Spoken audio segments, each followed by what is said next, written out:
Cake তৈরি করার জন্য আমি এখানে 3টা ডিম নিব, 1 কাপ চিনি। এখন আমি এটা ব্লেন্ড করে নিব। ব্লেন্ড করা হয়ে গেছে। কোকো পাউডার আর ময়দা আমি একসাথে এখন চেলে নিয়েছি, একটু মিশিয়ে নিব। দিয়ে দিব বেকিং সোডা, কফি দিয়ে দিব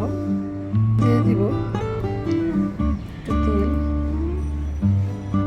একটু দুধ দিয়ে দিব। এখন গোলাটা আমার রেডি হয়ে গেছে। কেকের বাটিতে আমি ঢেলে নিব। রেডি, এখন চুলায় বসাই দিব। পাতিলা এখন বসাই দিব, তারপর ঢেকে দিব।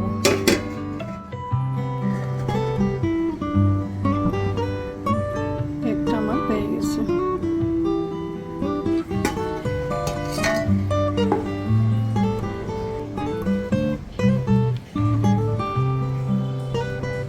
রেডি হয়ে গেছে আমার কেক।